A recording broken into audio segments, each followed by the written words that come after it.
Nous nous sommes tous déjà posé des questions sur notre apparence physique. Gilles Habier est né en 1970 à Paris et a passé sa jeunesse en Seine-et-Marne. Après des études de lettres à Grenoble, l'auteur écrit des histoires lorsqu'il ne travaille pas au musée. Son premier roman, Fausse compagnie, a été publié chez Actes Sud en 2000. Dans son nouveau roman, Je me sens pas belle, sorti en 2011, il nous raconte le quotidien d'un sans-papier, mais aussi les complexes d'une jeune fille vis-à-vis de son physique. Jamais je ne pourrais sortir avec un mec aussi magnifique. Je serais trop flippée. À toujours me demander ce qu'un type comme lui fout avec une nana comme moi. Et comment supporter qu'il se fasse sans cesse mater. Je serais malade de jalousie. Ce serait invivable. De toute façon, il faudrait d'abord qu'il aime les moches. Je me sens pas belle. Voilà ce que Sabine, 19 ans, n'arrête pas de se dire. Comment pourrait-elle un jour plaire à quelqu'un ? Comment surtout pourrait-elle plaire à Ajmal, un magnifique jeune homme rencontré par hasard au supermarché ?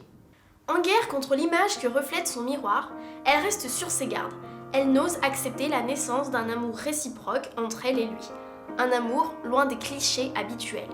C'est le début d'une histoire d'amour passionnée et complexe à cause de la situation d'Ajmal. Quand le plus jeune des flics agrippe Ajmal, je jure, la rage au ventre, espèce de salaud. Je crois que le flic ne saisit pas tout de suite que je m'adresse à lui, mais peut-être à cet homme qui l'éjecte de mon armoire. Je vois sur son visage qu'il se demande un instant si je suis gourde au point de ne pas être au courant qu'un homme s'est glissé sous mes jupes.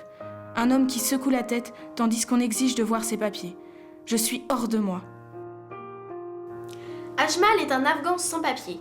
Une situation irrégulière qui ne plaît ni au père de Sabine, ni à la police. Le grand projet est alors de l'intégrer dans la famille.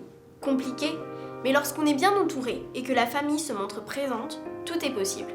Cependant, l'arrestation survient. Qui donc a dénoncé Ajmal ? Qui a pu faire une chose pareille ? Le roman est construit de telle sorte qu'on a envie d'aller jusqu'au bout en une seule fois. L'auteur sait retenir et émouvoir son lecteur. Un style vif et incisif, une fluidité dans la narration fondée sur une alternance entre action et flashback. La chronologie des événements en est quelque peu bouleversée, mais vite oubliée par une chute finale surprenante.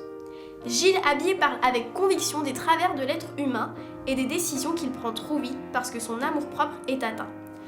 Un excellent roman à lire d'urgence.